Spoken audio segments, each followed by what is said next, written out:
Hi, everyone. Thank you for being here today for our session on the steps to communication. I am Chevy. I live in Jacksonville, Florida, and I've been on the council for 6 years.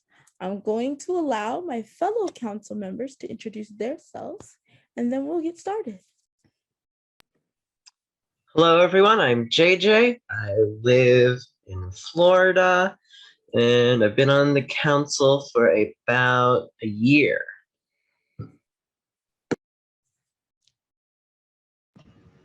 Hey, my name's Alex. I've been on the council for like the past 3 years, and I'm also the lead member, and I as well as live in Polk County, Florida, near the Winter Haven area. And I'm glad to be here to talk about communication with y'all. Hi, my name is Serena. I've been on the council for 5+ years. I'm excited to be here. Hey everybody, I'm Derek. I'm from Tallahassee, Florida. I've been on the council for about just over 10 years, and I'm also our lead alumni member. Hello, I'm Josh. My name's Josh. I live in St. Cloud, Florida. I'm also an alumni member, and I've been on the council for 13 years. And I'll pass it on to Sherry so she can continue on and explaining on how we're going to talk about communication today. Thank you guys for introducing yourselves. And so let's get started with talking about communication.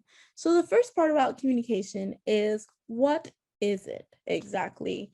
What does it mean? So communication is defined in Webster's dictionary as the imparting or exchanging of information or news. Usually this is done by phone lines, computers, all sorts of things really. And so communication for us in 2021 has really changed because of our life circumstances. A lot of us were really used to communicating face to face. And so we know how to pick out what people mean and what they are trying to say just by that. But our life circumstances have forced us to use different forms of the communication. And so it has definitely brought to light the fact that we may need to learn some things. So communication has about 4 ways to communicate. The first is verbal. And verbal is we're talking to one another. Usually it's face to face. We're able to kind of see what that person is thinking, or we can even tell by the tone of voice that someone has what they feel. The second way is nonverbal. And for me, immediately what I think is of American Sign Language. Now, I am fluent in American Sign Language, so I think of that right away as a nonverbal form. However, it also houses facial expressions, body language. Sometimes, you can tell how honest someone is being by the way that they're looking at you when they say something. So those are all nonverbal ways to communicate. The third way to communicate is written. So that's like writing a note or a letter, or without making myself sound old, kids today, they write a lot through their chat boxes of like Xbox and all those things. So those are written ways of communication. The final way to communicate is visual. And that's simple because we can use our digital media to use the visual points. We can send a meme to someone, and that can convey exactly what we're trying to say without having to really write it out or really say anything. We can just send them a visual picture. So that is a tidbit on visual. Now, one final thing to add about communication is that we need to be present when we're communicating. And that means we're listening actively, we're ready to have conversation and things like that. Now, I am going to shift it on over to Serena, who is going to tell us where communication might happen. We communicate anytime we want to express our needs or convey information. Simple enough. Communication can be used personally or professionally. Sometimes the personal and professional overlap, since many of the people we speak to in our personal lives are actually interacting with us in their professional lives. In our personal day-to-day lives, we communicate in person, on the phone, and obviously through the internet. We use it at home when talking to family and friends. For example, for me specifically, that means telling my family when I'm ready to go get up out of bed, what eat meals, what I would like to eat for those meals, what I want to wear, etc. If another example, if we go out to an Italian restaurant, I need to convey to my server what I want. This usually involves me ordering fettuccine alfredo with a meatball and marinara sauce on the side. And this is important because it needs to be in a separate dish. So I need to communicate to my server in a clear, polite way. At school, we use communication to talk to fellow students, teachers, advisors, and even administrators, and so on. Every time we need to ask or answer a question in class, every time we give a presentation or speech, we are actually communicating. Meeting someone for the first time is actually a form of communication. But meeting an old friend is communicating as well. Many of the days at school, I would speak to the teacher before and after class to clarify some things about an assignment or discuss something interesting I found from that class. Professionally, people need to communicate with their coworkers, bosses, customers, and clients. They can also use the television or the internet, but they may also use television or radio. Professional interactions are a little like how we talk to adults at school, but way less casual and way more respectful.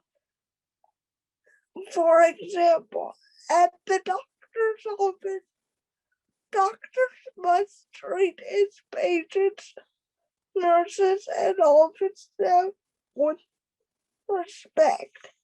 The patient should also be polite and respectful while there as a client. And now, JJ, I give the mic to you to talk about what will happen if you make a mistake. All right, thank you. So as you know, I'm going to talk about what if you make a mistake. So let's just dive right into it. Now, there are two quotes that come to mind when I think about mistakes. Number one, mistakes are a part of the dues one pays for a full life, by Sophia Loren. Number two, mistakes are a fact of life. It is the response to the error that counts, by Nikki Giovanni. Everyone makes mistakes. Sometimes our mistakes are noticeable by others, and sometimes only we notice them. Mistakes can feel embarrassing. They can bring up feelings of anger, sadness, regret. It's also possible to make a mistake and not even know you've made a mistake. Some examples are when one types an email or text message, the person receiving the communication can't see the sender's expression or body language. It is possible to say one thing and the receiver thinks it means something totally different or adds feeling to the text that isn't there. Miscommunication can also happen into a face-to-face conversation. Not being clear or being vague can cause mixed signals. Interrupting a conversation can also be a mistake. It's good to have tools to help you deal with your mistakes because mistakes are a part of life and they help us grow and mature as individuals. In the example of miscommunication with a text or email, you could add emojis to show what emotion you're texting. Make sure your thoughts are clear and understandable. In the example of face-to-face mistakes, it helps to look at a person's body language. Are they smiling? Are they frowning? Do they look upset? Do they look happy? Do they look like they want to continue talking? And these cues can determine what the next step would be. And then asking someone about their thoughts gives you a good indication of if they understand what you are saying. And with the example of if you interrupt a conversation, what you could do is simply apologize and wait your turn to talk. Like if there's a break in the conversation, then you can put your part into it and say what you want to say then. Having the right mindset is important for your response to the mistake. Don't beat yourself up by thinking, oh, I made a mistake, and then just playing that same memory over and over and over again in your head. It won't help, and it will just make you feel worse. And there's a chance you may make that same mistake again because you kept thinking of it over and over. Instead, think of it as a learning opportunity. How can I grow from this mistake or learn from it? And the growth and the learning will help you become better at communication. Now, my friend Josh, he will say a few things of communication, the do's and don'ts. So, Josh, take it away. Thanks, JJ. So, me and Alex are going to talk today of a couple of do's and don'ts of what you should do when it comes to communication. One of mine that I say what could be one of my do's is always keep proper eye contact. No one likes when someone is talking to them, for an example, and you don't have proper eye contact. If I'm expressing how I feel about something, be it disabled or not, and I'm talking to you, and you go like that, or you're looking at your watch, you're looking at your phone, and you're doing something like that, that makes me feel like you're not listening to me. And it's the same if someone does it to you. I'm pretty sure if you're talking to someone, you do not like when they go and they look at their phone or look away, or it seems like they're looking past you. That's one of my do's. What do you think, Alex? So, of course, you don't want people to be talking, cutting you off and while you're having a conversation with, because it feels kind of disrespectful. It feels like a slap in the face. But I understand that sometimes not everybody learns how to make eye contact because there are a lot of people who are autistic that don't really make eye contact. And it may seem that that's kind of, they feel like, well, this person's not even paying attention to what I'm saying. So why do I want to keep up with the conversation? And of course, it is something that you don't want to do when when you're talking to uh, talking to neotypical people. But at the same time, you also want to make sure that that person, when you keep an eye contact, you want to make sure that person is actually paying, like they want to make sure that you're paying attention to whatever it is that they're saying, because at least it may show you that you actually value in that conversation.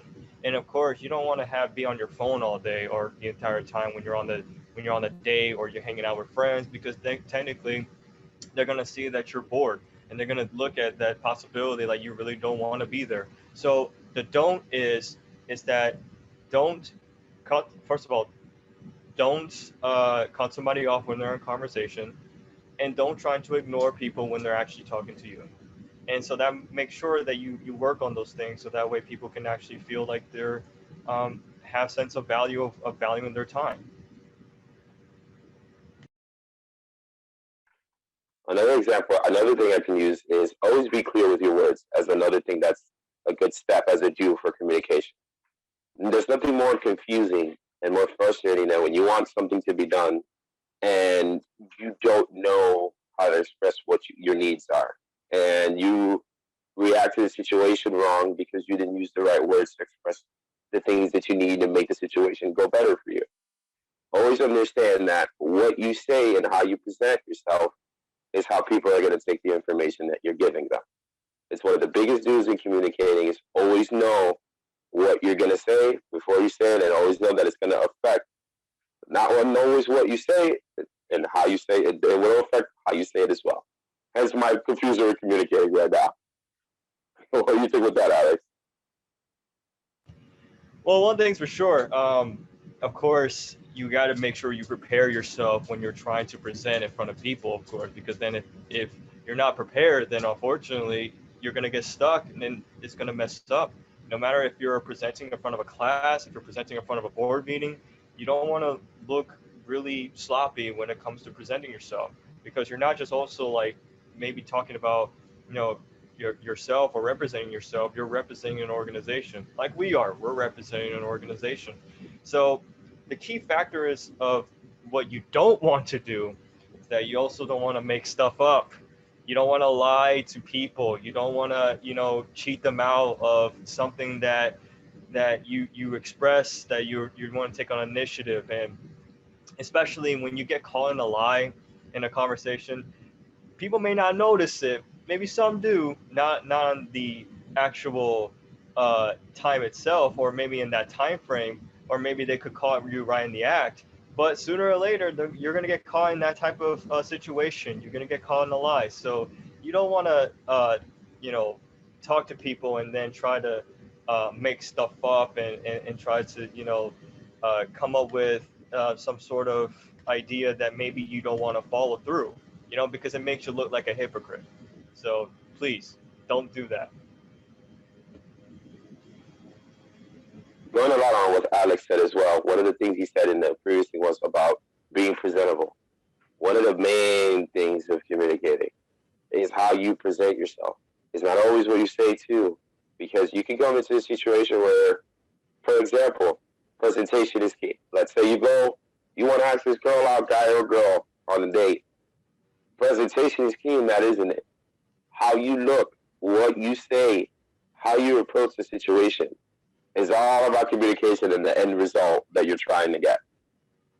And no one, especially me, I do not want someone to walk on me and have either a certain smell or a color that I don't like that bothers my eyes, or they're wearing perfume and that perfume makes me sneeze, and this person's trying to talk to me and I don't talk to me now. That could change the whole dynamic of how you approach a situation, just because the way it was presented to you, or you presented to the person, can be just night and day.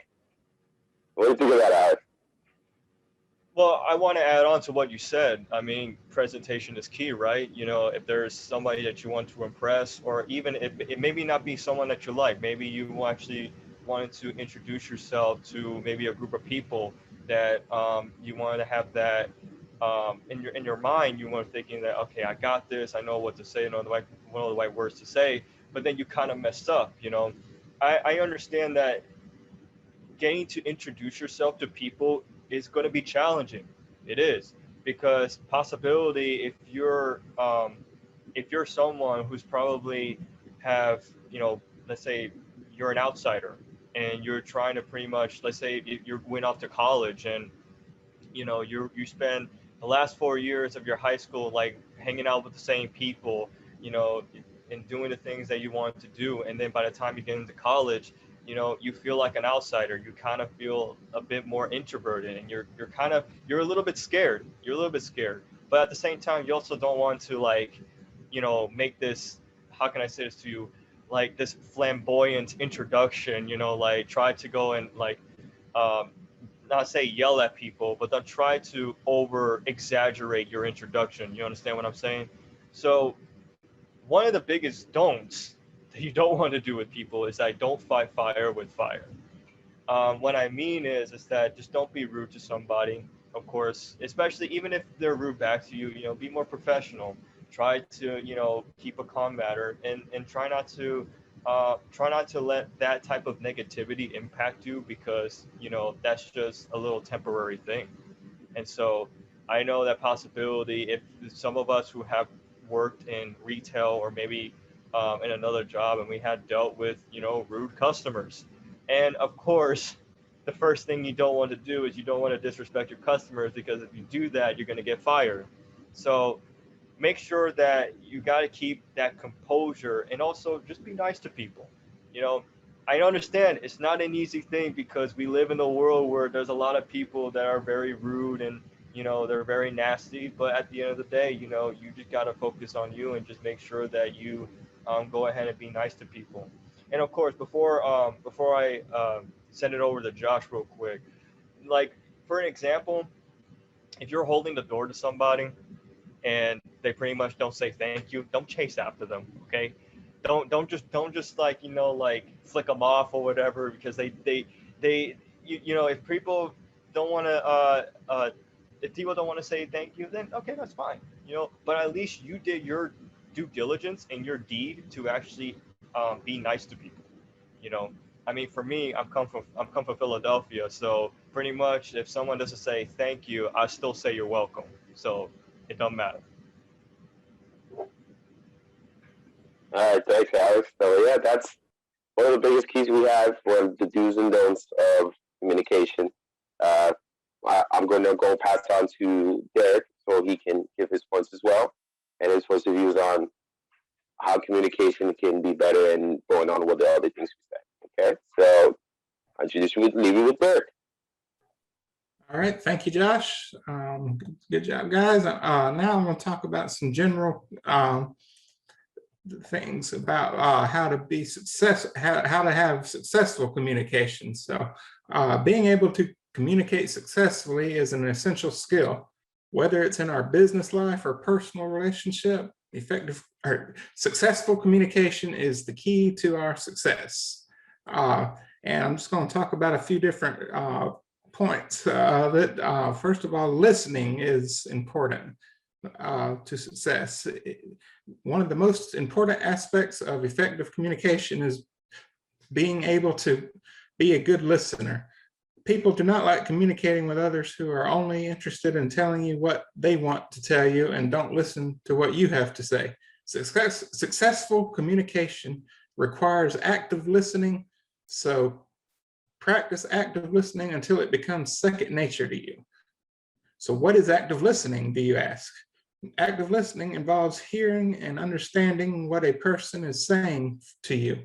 Unless you understand clearly what a person is telling you, you can't respond appropriately.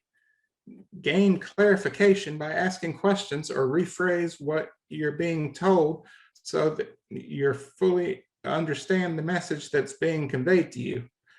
For example, you could say, "So what you're saying is," and then rephrase it. So, and another point is to be clear and concise. Convey your message using few words as possible.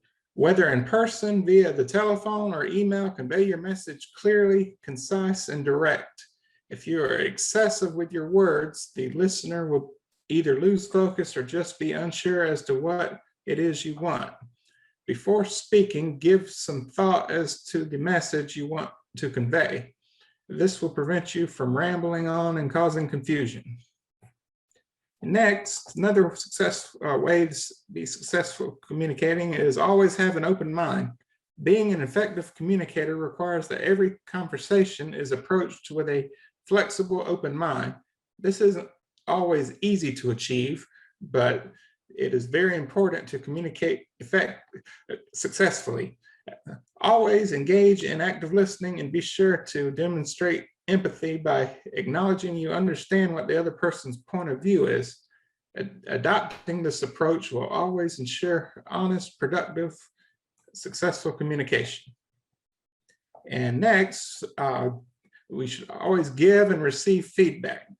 Giving and receiving appropriate feedback is an essential communication skill, particularly for those of us whose roles include managing other people. Providing constructive feedback as well as giving someone praise can greatly increase motivation and build morale. It is just important that you accept and encourage feedback from others. Always listen to feedback and act positively on it.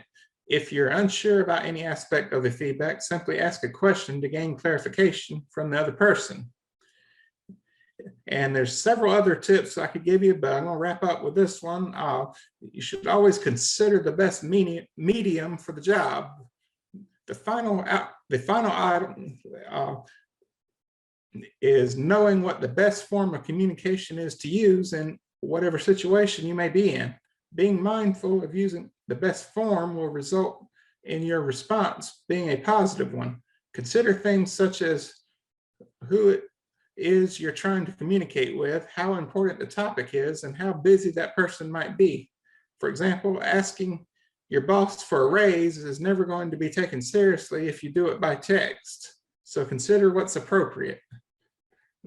And that's just some thoughts on successful communication. And we hope it was helpful. And there's a whole lot more you could dive into if you want to look into it yourself. But for now, I'll turn it back to Chevy. Thanks so much, guys, for all of your tidbits of information. Hopefully our viewers are now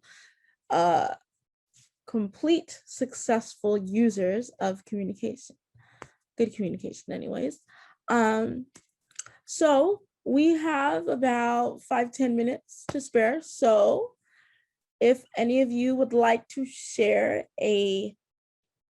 another tidbit that you may not have said during your time of talking, you are open to do that. Let's see. I know that Serena has some that she might like to share, and then we'll just kind of open up the floor for the rest of you. Okay, guys, so a couple do's and don'ts that I just thought of off the top of my head is speak loudly and clearly, but do not yell. You want to be heard, but you might not want to scare the person who's listening. Do make sure the other person understands your meaning. Try to be as clear and precise as you can. Because if that person doesn't understand your meaning, what was the point of that communication in the first place? And I'm just gonna reiterate here, be a good listener and try not to make your conversation so one-sided. In other words, don't talk their ear off. Because if you do that, they might not want to be in a communication with you again. Excellent. Thank you very much, Serena. Or did I cut you off? Are you good? You're good? All right. Awesome. So, JJ, did you have something that you wanted to share as well? I have a few things. First, I would like to say something about mistakes. since that is my topic. Mhm. As you know, we are all human. We all make mistakes. So it is perfectly fine to make a mistake. This is something I wanted to say. I just forgot to say it. But, all humans, we make mistakes. And just forgive yourself if you make a mistake. And as I said before, it's a learning opportunity. And also about body language. Like, I guess this would go under do and don'ts as well. When a person is sitting and talking to you and you stand, sometimes that can make the person sitting feel uncomfortable because when a person stands, that means they're showing dominance and they either don't necessarily not respect, but they want to seem better than that person, or at least this is something I read. But if you sit down next to them and look intrigued, example, like intrigued in their conversation, that would be leaning forward, giving them some eye contact, nodding your head a little bit, saying like, oh yeah, this is interesting. When there's a pause in what they're saying, agree with them or something along the lines of that. If you want to continue hearing what they have to say, and if you want to say something and they allow you to, once they're done talking, or if they're, what's your input on it? Like, how Josh and Alex were talking, they're like, hey, Alex, what did you think of this? And that's a prime example of when it can be your turn to talk in the conversation. And I do believe I have another do and don't right here. I'm gonna have to look at my phone real quick. But also make sure to smile, and if you're happy, make sure to smile, and if you're enjoying what the person's saying, make sure to, give that era of goodness. Make sure to keep eye contact, but also don't stare at the person like this because that can freak out somebody, And yeah, I guess that's all I got for now. So yeah, I will. Whoever wants to go next may go. All right, guys. If anyone else wants to share, now's the time. Turn yourself off mute so I know you want to share. I got something. Okay. Yeah, And me too. Josh. Oh, You can go Cool. first, Josh, though. All right. Go ahead. going bouncing off of what JJ said, it's okay to make a mistake. You're not alone in it. One of the main things that we're all here together is that we understand that we make mistakes, and the best thing is that to grow from that and to accept that you make it. Best thing you can do is learn from that mistake because you don't want to do the same mistake twice. And it's always good. Again, another thing that JJ was saying that I didn't point out too much, and when I was talking, being expressive is a very big thing, especially with the different type of spectrum of disabilities that we have. Some of us might not be able to hold the eye contact in a full conversation. But if, like JJ said, if you're smiling and you're interacting in the conversation, just because you looked away from me doesn't mean I don't feel like you're paying attention to me anymore. It doesn't mean that you feel that the other person is disengaged in the conversation. It's just, oh, they're just laughing or they're smiling or maybe something caught their eye. But you still know that the person's paying attention to you because of the way that their body language and how they're expressing themselves to you as you're talking to them. I forgot to really emphasize that one. Thanks for bringing that, JJ. All right, there you go. All right, thanks, Josh. That was good. I was just going to bring in kind of a real world example that could actually apply to all of us on putting this session on. You have to have successful communication to, if you want your group or organization to be successful and function like it should and be successful. So like for us, that means that us council members on the Florida Youth Council, we have to communicate with each other constantly in all kind of ways, text, email, pick up the phone if need be. So we can communicate. It took some successful communication just to get us all together on this Zoom call to get this recorded today. So that's a prime example we have to stay in communication with our youth advisors so we know what our activities are going on, so our monthly newsletter can get published on time and all kind of stuff. So you have to be have successful communication skills in order to be successful with your group as well. So just want to throw that in there.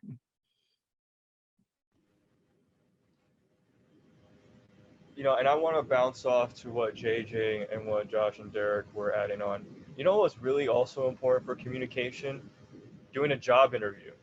Because job interview, you probably have that only impression that you have, and maybe the only opportunity to make that first impression to able to impress that employer that's looking for someone who's hiring.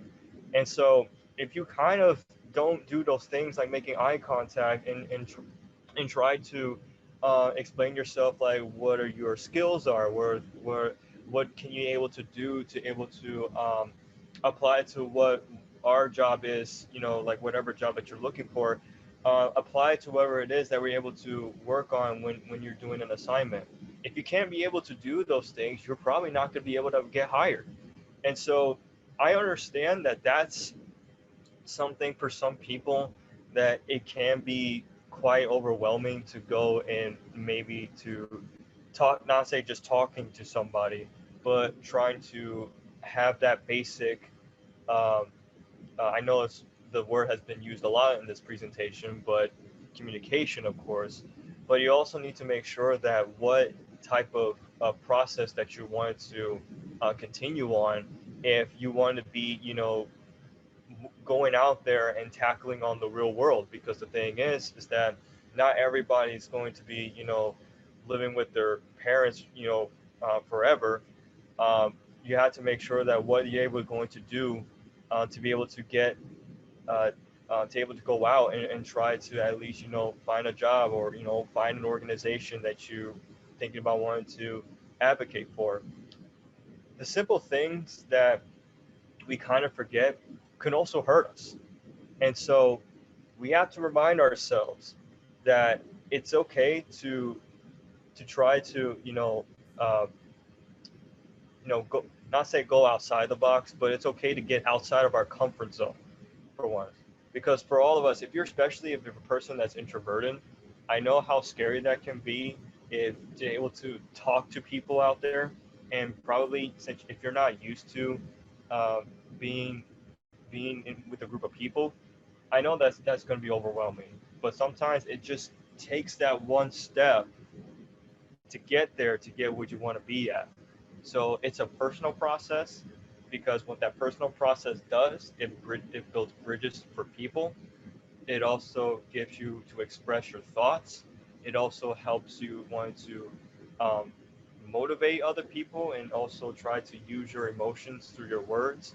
And also you can able to maybe be very socially active, and those are the process that will help us for the long term. This is not something that's going to be like this is temporary. This is something that's going to help you maybe for the rest of your life. So if you want to think about these things that we have discussed here, that's something that you can look forward to. And I really hope that, from all of us here, I really hope that we um, explain, the things that are able to help you, become an active communicator. Now, we're not here to try to, sell you on this plan, like, oh, this is how you're going to help you, run a business or stuff like that. These are just basic, simple interpersonal skill sets that anybody can work on. So yeah, I'm really looking forward to what you guys are gonna do, and I hope that we did enough to help you out on that. So that's just my take on it. So All right. Thank you, Alex, and everyone else who shared their thoughts. We will see you guys next time. Thank you for joining us for our session.